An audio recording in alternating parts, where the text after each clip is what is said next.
சபாநாயகர் தனபாலுடன் முன்னாள் முதலமைச்சர் பன்னீர்செல்வம் அணியினர் சந்திப்பு நிகழ்த்தியிருக்கிறார்கள். இது குறித்த விரிவான தகவல்களை வழங்குவதற்காக நம்ம செய்தியாளர் ஸ்டாலின் இணைப்பில் இருக்கிறார். ஸ்டாலின், இந்த சந்திப்பின் முக்கியமான நோக்கம் என்ன? யாரெல்லாம் தனபாலை சந்தித்திருக்கிறார்? மணிவரன், ஓபிஎஸ் ஆதரவு அணி, பன்னீர்செல்வத்துக்கு ஆதரவான அணியில் உள்ள சட்டமன்ற உறுப்பினர்கள் மாஃபா பாண்டியராஜன், செம்மலை, எஸ்பி சண்முகநாதன், மாணிக்கம் மற்றும் பன்னீர்செல்வத்திற்கு ஆதரவான மூத்த நிர்வாகி பொன்னையன் உள்ளிட்டவர்கள் தற்போது தலைமைச் செயலாளர்கள் அவர்கள் தமிழக சட்டப்பேரவைத் தலைவர் தனபாலுடன் தற்போது அவரை சந்தித்துள்ளனர். எதற்காக இந்த சந்திப்பு என்பது குறித்து தற்போது வரை தகவல் எதுவும் அவர்கள் தரப்பிலிருந்து வெளியிடப்படவில்லை. நிச்சயமாக இந்த சந்திப்பு முடிந்த பிறகு செய்தியாளர்களை சந்திப்பதற்கான வாய்ப்புகள் உள்ளது. அதாவது நாளை நம்பிக்கை வாக்கெடுப்பு தமிழக சட்டப்பேரவையில் நடைபெறும் நிலையில் இந்த சந்திப்பு என்பது இவர்களுடைய சபாநாயகருடனான பன்னீர்செல்வத்தின் ஆதரவு சட்டமன்ற உறுப்பினர்கள் தற்போது சபாநாயகருடனான சந்திப்பு என்பது ஒரு மிகவும் முக்கியத்துவம் வாய்ந்த ஒரு நிகழ்வாகத்தான் பார்க்க வேண்டும். நாளை நம்பிக்கை வாக்கெடுப்பு எந்த முறையில் நடைபெறப் போகிறது என்பது குறித்தெல்லாம் இன்னும் அதிகாரப்பூர்வமாக அந்த அறிவிப்பு வெளியாகாத நிலையில் தற்போது பன்னீர்செல்வத்திற்கு ஆதரவு சட்டமன்ற உறுப்பினர்கள் சபாநாயகரை சந்தித்து பேசி வருகின்றனர். அவர்கள் எதற்காக சந்தித்துள்ளனர், என்ன கோரிக்கை வைத்துள்ளார்கள் என்பது குறித்த அந்த தகவலானது இன்னும் சற்று நேரத்தில் வெளியாகும் என்றுதான் எதிர்பார்க்கப்படுகிறது. நிச்சயமாக நம்பிக்கை வாக்கெடுப்பு என்பது நாளை காலை 11 மணிக்கு நடைபெறும் தமிழக சட்டப்பேரவையில் நடைபெறும். இதற்கான சிறப்பு கூட்டமானது நாளை நடைபெறும் என தமிழக சட்டப்பேரவைத் தலைவர் ஏற்கனவே அறிவித்துள்ள நிலையில் அரசு கொறடாவான அரியலூர் ராஜேந்திரன் நம்பிக்கை தீர்மானத்தை தமிழக சட்டப்பேரவையில் கொண்டு வருவார். அதன் பிறகு நம்பிக்கை வாக்கெடுப்பானது நடைபெறும். அதாவது இந்த நம்பிக்கை வாக்கெடுப்பை பொறுத்தவரை அது மறைமுகமாக நடைபெற போகிறதா அல்லது பிரிவுகளாக, அதாவது மொத்தம் உள்ள சட்டமன்ற உறுப்பினர்கள் 6ஆக பிரித்து வழக்கமாக இந்த பெரும்பான்மை நிரூபிப்பதற்கான இந்த நம்பிக்கை வாக்கெடுப்பு என்பது நடைபெறும். இந்த 2 வகையில் எந்த முறையில் நம்பிக்கை வாக்கெடுப்பு என்பது நடைபெறப் போகிறது என்பது குறித்த ஒரு கேள்வியானது தொடர்ச்சியாக எழுந்து வருகிறது. நிச்சயமாக நாளை காலை இது தொடர்பான அந்த அதிகாரப்பூர்வமான அறிவிப்பு என்பது நம்பிக்கை வாக்கெடுப்பு என்பது மறைமுகமாக நடைபெற போகிறதா அல்லது வெளிப்படையாக நடைபெற போகிறதா என்பது குறித்த அதிகாரப்பூர்வமான அறிவிப்பு நாளை காலை வெளியாகும் என்றுதான் எதிர்பார்க்கப்படுகிறது. ஒட்டுமொத்தமாக தற்போது அதிமுகவை பொறுத்தவரை அதிமுக பொதுச்செயலாளர் சசிகலா ஆதரவு அணி, பன்னீர்செல்வம் ஆதரவு அணி என 2ஆக பிரிந்துள்ள நிலையில் பன்னீர்செல்வத்திற்கு ஆதரவாக தற்போது அவர் உட்பட 10 சட்டமன்ற உறுப்பினர்கள் உள்ளார்கள். அதே போல தமிழக முதலமைச்சர் எடப்பாடி பழனிசாமிக்கு ஆதரவாக 124, அவர் உட்பட 124 சட்டமன்ற உறுப்பினர்கள் உள்ளார்கள். நாளை நம்பிக்கை வாக்கெடுப்பு நடைபெறும் நிலையில் அது தொடர்பாக பல்வேறு விஷயங்கள் குறித்து சபாநாயகரிடம் பன்னீர்செல்வத்திற்கு ஆதரவான சட்டமன்ற உறுப்பினர்கள் கேட்டு பெறலாம் என்றுதான் தகவல்கள் கேட்டு பெறலாம் என்றுதான் எதிர்பார்க்கப்படுகிறது.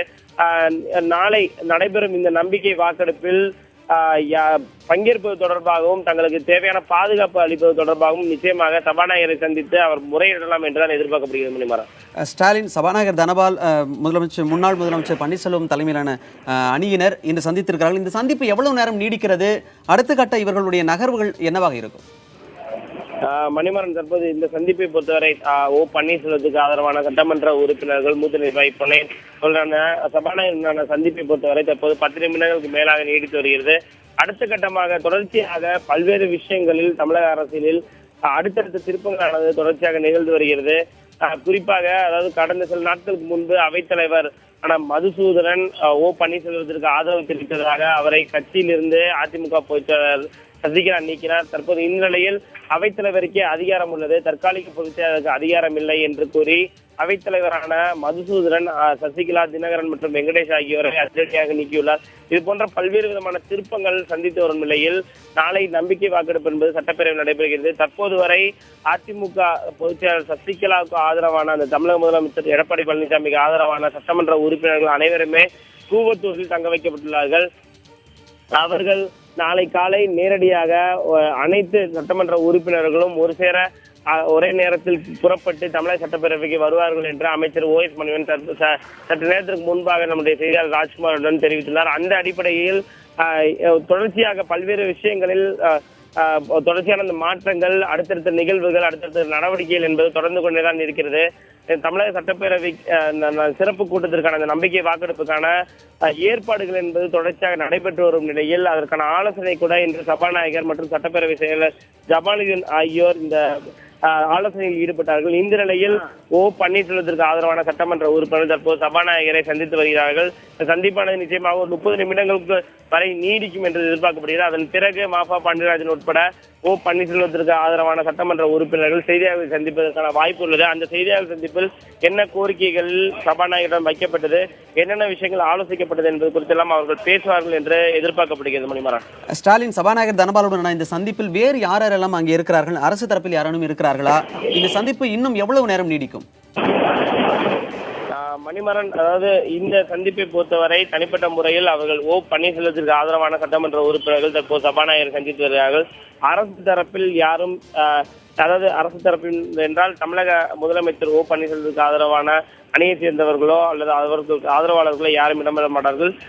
சட்டப்பேரவை அலுவலர்கள் இந்த சந்திப்பில் உடன் இருக்கலாம் என்று எதிர்பார்க்கப்படுகிறது. குறிப்பாக சட்டப்பேரவை செயலர் ஜமாலுதீன் மற்றும் சட்டப்பேரவையின் பணியாளர்கள் இந்த சந்திப்பில் சபாநாயகருடன் உடன் இருப்பதற்கான வாய்ப்பு உள்ளது. ஏனென்றால் அவர்கள் தான் இது போன்ற இந்த நம்பிக்கை வாக்கெடுப்புக்கான ஏற்பாடுகளை செய்து வருகிறார்கள். அந்த அடிப்படையில் சபாநாயகரிடம் இவர்கள் என்ன கோரிக்கை வைக்கிறார்கள், என்ன எதிர்பார்க்கிறார்கள், அடுத்த கட்டமாக என்ன நடவடிக்கை தேவைப்படுகிறது என்பது குறித்தெல்லாம் விரிவாக இவர்கள் எடுத்துரைப்பதற்கான வாய்ப்பு உள்ளது. குறிப்பாக நாளை தமிழக சட்டப்பேரவைக்கு முன்னாள் முதலமைச்சர் பன்னீர்செல்வம் வரும் பட்சத்தில் அவருக்கு தேவையான பாதுகாப்பு ஏற்பாடுகள் என்பது செய்யப்பட வேண்டும். அந்த அடிப்படையில் அதாவது அதிக அளவில் ஆதரவு எம்எல்ஏக்களை கொண்ட தமிழக முதலமைச்சர் எடப்பாடி பழனிசாமி அணியை பொறுத்தவரை அதிக அளவில் அவர்களுடைய சட்டமன்ற உறுப்பினர்கள் என்பவர்கள் அதிக அளவில் உள்ளார்கள். தமிழக முன்னாள் முதலமைச்சர் பன்னீர்செல்வத்திற்கு ஆதரவான அணி என்பது 10 சட்டமன்ற உறுப்பினர்கள் தான். அதனால் நிச்சயமாக நாளை இந்த பெரும்பான்மையை நிரூபிக்கும் போது, நம்பிக்கை வாக்கெடுப்பு நடக்கும் பொழுது இரு தரப்பிற்கும் ஏதேனும் பிரச்சனை எழுவதற்கான வாய்ப்புகள் என்பது அதிகமாகவே உள்ளது. அதனால் பாதுகாப்பு ஏற்பாடுகள் என்பது அவசியமாக பார்க்கப்படுகிறது. அந்த பாதுகாப்பு காரணம் கருதிதான் இந்த சபாநாயகரை சந்தித்து அவர்கள் கோரிக்கை வைக்கலாம் என்றுதான் அவர்கள் தகவல்கள் தெரிவிக்கின்றன. அந்த அடிப்படையில் தமிழக முன்னாள் முதலமைச்சர் பன்னீர்செல்வம் மற்றும் அவருக்கு ஆதரவான சட்டமன்ற உறுப்பினர்கள் நாளை தமிழக சட்டமன்றத்திற்கு வரும் பட்சத்தில் அவர்களுக்கு தேவையான பாதுகாப்பு ஏற்பாடுகளை செய்ய வேண்டும் என்று சபாநாயகரிடம் இவர்கள் கோரிக்கை வைப்பதற்கான வாய்ப்புகள் அதிகமுள்ளதாக கருதப்படுகிறது. ஸ்டாலின், சபாநாயகர் தனபாலுடன் இந்த சூழலில் நாளை நம்பிக்கை வாக்கெடுப்பு நடக்க இருக்கும் இந்த சூழலில் இந்த சந்திப்பு மிகவும் முக்கியத்துவம் வாய்ந்ததாக கருதப்படுகிறது. எத்தனை மணிக்கு இந்த சந்திப்பு தொடங்கியது? மணிமாறன், தற்போது சரியாக 12:30 மணி அளவில் அவர்கள் தலைமைச் செயலகத்துக்கு வந்திருந்தார்கள். பன்னீர்செல்வத்துக்கு ஆதரவான சட்டமன்ற உறுப்பினர்களான மாஃபா பாண்டியராஜன், SP சண்முகநாதன், மாணிக்கம், செம்மலை மற்றும் OPS அணிக்கு ஆதரவு தெரிவிக்கும் அதிமுகவின் மிக மூத்த நிர்வாகி பொன்னையன் ஆகிய 5 பேர் தற்போது தலைமைச் செயலகம் சரியாக 12:30 மணிக்கு வந்தார்கள். அவர்கள் நேரடியாக சபாநாயகருக்கு அறைக்கு சென்று அவரை சந்தித்து வருகிறார்கள். சந்திப்பானது சுமார் 15 நிமிடங்களுக்கு மேலாக நீடித்து வருகிறது. இன்னும் சற்று நேரத்தில் இந்த சந்திப்பு முடிந்த பிறகு அவர்கள் வெளியே வந்து செய்தியாளர்கள் மத்தியில் பேசுவதற்கான வாய்ப்பு உள்ளது. அதற்கான ஏற்பாடுகளையும் தற்போது ஊடகங்கள் தலைமைச் செயலகத்தில் செய்துள்ளன. நாளை நம்பிக்கை வாக்கெடுப்பு நடக்கும் சூழலில் பாதுகாப்பு மட்டும்தானா, வேறு என்னென்ன விவகாரங்கள் குறித்து இந்த சந்திப்பில் ஆலோசனை நடத்த இருக்கிறார்கள் என்பது குறித்து தகவல் இருக்கிறது? மணிமாறன், அதிகாரப்பூர்வமாக அவர்கள் எந்த விதமான தகவலையும் தெரிவிக்கவில்லை. அதாவது ஒரு குறிப்பிட்டபடி, நான் ஏற்கனவே குறிப்பிட்டிருந்தபடி பாதுகாப்பு ஏற்பாடுகள் நிச்சயமாக செய்யப்படலாம். அதே போல வாக்கெடுப்பு முறை எவ்வாறு நடைபெறுவது என்பது குறித்து சபாநாயகரிடம் அவர்கள் தகவல் கேட்டு பெறலாம். மறைமுகமாக வாக்கு செலுத்துவதா அல்லது நேரடியாக அந்த பிரிவுகளாக 6 பிரிவுகளாக பிரித்து வாக்கு செலுத்துவதா என்பது குறித்தெல்லாம் அவர்கள் தகவலை கேட்டு பெறலாம். அதிமுகவின் தற்போதைய பலம் என்பது தமிழக சட்டப்பேரவையை பொறுத்தவரை 135. அதில் சபாநாயகர் கட்சி வேறுபாட்டவர். தற்போதைய நிலையில் 134 சட்டமன்ற உறுப்பினர்கள் அதிமுகவின் பலமாக உள்ளது. இதில் 10 பேர் பன்னீர்செல்வம் உட்பட 10 பேர் அவருக்கு ஆதரவாக உள்ளார்கள். மீதமுள்ள 124 சட்டமன்ற உறுப்பினர்கள் ஆதரவு உள்ளதாக ஆதரவு கடிதமானது தமிழக முதலமைச்சர் பன்னீர்செல்வத்தால் நேற்று தமிழக ஆளுநரிடம் ஏற்கனவே கொடுக்கப்பட்டிருந்தாலும் நேற்று ஆட்சி அமைக்க அழைப்பு விடுவதன் பேரில் நேற்று தமிழக முதலமைச்சர் எடப்பாடி பழனிசாமி ஆதரவான ஒரு நிலைப்பாட்டை எடுத்து அந்த ஆட்சியானது அமைக்கப்பட்டது. இந்த நிலையில் 124 சட்டமன்ற உறுப்பினர்களில் ஒட்டுமொத்தமாக நாம் பார்த்தோம் என்றால் தமிழக சட்டப்பேரவையில் நம்பிக்கை வாக்கெடுப்பின் போது 117 சட்டமன்ற உறுப்பினர்களின் ஆதரவு என்பது தேவை. அதாவது 234 ஒட்டுமொத்தமாக இல்ல 234 ஒரு தொகுதியானது காலியாக உள்ளது. மறைந்த முதலமைச்சர் ஜெயலலிதாவின் ஆர்கே நகர் தொகுதியானது காலியாக உள்ளது. அந்த அடிப்படையில் 117 சட்டமன்ற உறுப்பினர்கள் ஆதரவு இருந்தால் மட்டுமே பெரும்பான்மையை ஒரு அரசானது நிரூபிக்க முடியும். அந்த வகையில் 124 சட்டமன்ற உறுப்பினர்கள் ஆதரவு என்பது எடப்பாடி பழனிசாமிக்கு உள்ளது. ஆனால் நம்பிக்கை வாக்கெடுப்பு என்பது மிகவும் ஒரு முக்கியத்துவம் வாய்ந்ததாக பார்க்கப்படுகிறது.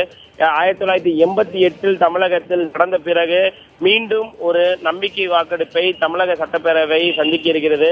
அந்த அடிப்படையில் அப்பொழுது ஜானகி ஜெயலலிதா அணியாக இரண்டாக பிரிந்த அந்த நிகழ்வானது தற்போது மீண்டும் அதே அதிமுக பிரதான கட்சியான அதிமுகவில் தற்போது அதிமுக பொதுச்செயலாளர் சசிகலா மற்றும் தமிழக முன்னாள் முதலமைச்சர் பன்னீர்செல்வம் என 2 அணிகளாக பிரிந்து நிற்கிறது. நம்பிக்கை வாக்கெடுப்பில் என்ன மாதிரியான விஷயங்கள் எல்லாம் மேற்கொள்ள போகிறது என்பது குறித்தெல்லாம் இந்த தகவல் என்பது மாஃபா பாண்டியராஜன் மற்றும் அவருடன் வந்த சட்டமன்ற உறுப்பினர் வந்த பிறகு நிச்சயமாக தெரிய வரும். மணிமாறன்.